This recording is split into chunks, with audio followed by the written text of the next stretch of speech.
नमस्कार दोस्तों, स्वागत है आप सभी का आपके अपने इस YouTube चैनल विजिटेरिया में। दोस्तों मैं हूं एडवोकेट मंजीत त्रिपाठी। दोस्तों आज के इस वीडियो में हम लोग बहुत ही महत्वपूर्ण प्रश्न पे डिस्कस करने वाले हैं। टॉपिक बहुत ही इम्पोर्टेंट है। बहुत सारे लोग के मन में प्रश्न होता है कि सर बैंक हमारा अकाउंट फ्रीज कर सकता है क्या? क्या बैंक आपके अकाउंट को सील कर सकता है क्या? देखिए, सील करने का जो ये प्रोविज़न होता है अकाउंट को सीज करने का, वो केवल अनसिक्योर्ड लोन के मैटर में होता है। सिक्योर्ड लोन के मैटर में ऐसा कुछ देखने को हमें नहीं मिलता है, क्योंकि वहाँ पर बैंक के पास आपकी प्रॉपर्टी मॉर्गेज होती है, बैंक उसको सेल करके अपना पैसा वसूल सकता है।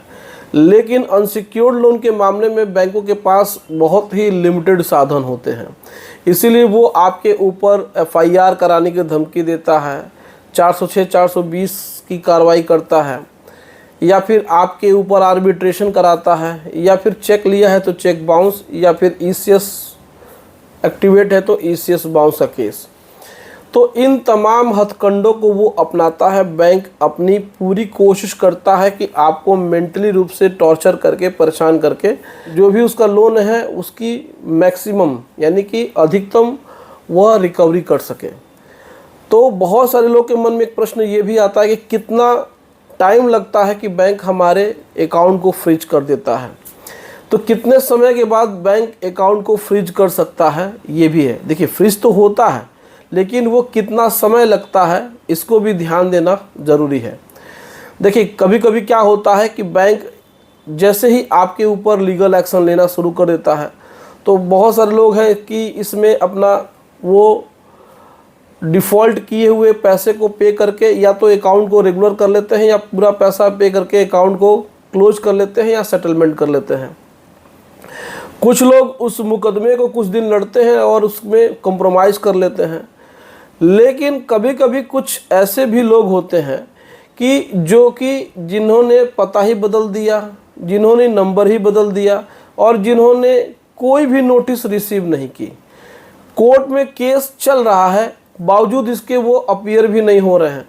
तो एक प्रकार से वो बैंक की नज़र में गायब हो गए हैं, बैंक की नज़र में वो एकदम छुप गए हैं, और अब उनसे कोई भी उनका नाता रिश्ता नहीं हो सकता है, मतलब उनसे भेंट मुलाकात नहीं हो सकती है।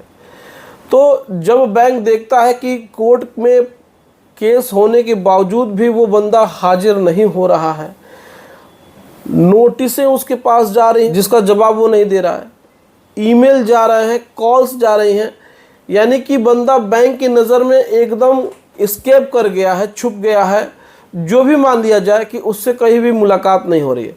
तो बैंक देखता है कि उसका जो पैन कार्ड है, क्योंकि पैन कार्ड तो बैंक के पास होता ही है, और पैन कार्ड से ही आपके जो भी खाते हैं वो लिंक होते हैं, क्योंकि आप कहीं भी जाएंगे, अकाउंट खुलवाने के लिए जाएंगे तो पैन कार्ड तो ज़रूरी होता है। बिना पैन कार्ड के कोई भी अकाउंट आप नहीं ओपन करा सकते हैं। तो बैंक आपके पैन कार्ड से सर्च करता है कि आपके नाम पे कितने अकाउंट ओपन हैं। अकाउंट चाहे सेविंग हो सकते हैं, चाहे करंट हो सकते हैं, या जिस प्रकार के अकाउंट हैं।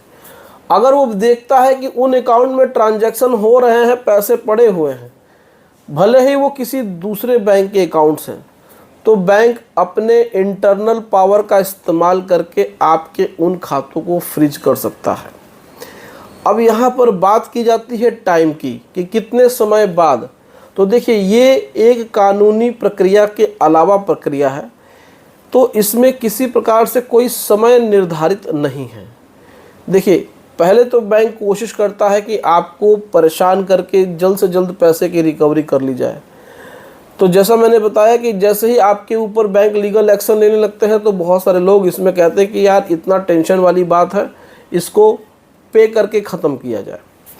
लेकिन जहां पर आप एकदम बिल्कुल से ही बैंक की नज़रों से गायब हो गए हैं, बैंक के रडार से बाहर हो गए हैं, समझ लीजिए कि आपका अता पता कहीं नहीं है, तो उसमें कितना समय लगता है? 1 साल लग सकता है, 2 साल लग सकता है, 3 साल, 4 साल, 5 साल।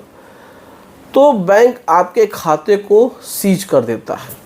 तो यही होता है कि समय निर्धारित इसमें नहीं होता है। वो 2 साल के बाद भी कर सकता है, 3 साल के बाद भी कर सकता है, क्योंकि जब बैंक हैरान परेशान हो जाता है तो फिर वो आपके खाते को सीज कर देता है। लेकिन यहाँ पर आपको ये भी बात बता दें कि उस खाते से पैसा वो निकालने का अधिकारी नहीं है। किसी दूसरे बैंक में अकाउंट है तो वो उस अकाउंट से पैसा नहीं काट सकता है, बस उस खाते को फ्रीज कर देगा ताकि आप उसमें ट्रांजैक्शन न कर पाएँ। तो ये साल 2 साल के बाद भी हो सकता है, लेकिन इसमें तुरंत नहीं होता है। मान के चलिए कि एनपीए आपका जून 2025 में हुआ तो वो जुलाई 2025 या अगस्त, सितंबर, अक्टूबर, नवंबर, कम से कम 6 महीने से साल भर के बाद वो इस प्रक्रिया को अपनाते हैं, क्योंकि उसके पहले वो आपके ऊपर तमाम मुकदमे करते हैं जिसमें कि आप अपीयर होने की संभावना होती है।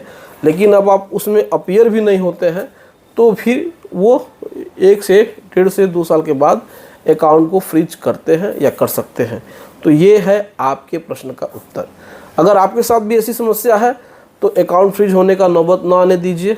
साल, 1.5 साल, 2 साल के बाद खुद ही जा करके सेटलमेंट की बात कर लीजिए। आपको अच्छा खासा डिस्काउंट मिल जाएगा, 50, 60 से 70% तक हो सकता है। आप उसको पे करके अपने जो सिर का जो टेंशन है उसको खत्म कराइए। तो उम्मीद करते हैं दोस्तों वीडियो पसंद आई होगी। वीडियो अच्छी लगी हो तो वीडियो को लाइक और शेयर जरूर करिएगा और हमारे चैनल को सब्सक्राइब करके हमें सपोर्ट ज़रूर प्रदान करिएगा। चलिए मिलते हैं नेक्स्ट वीडियो में। Thank you so much. जय हिंद दोस्तों।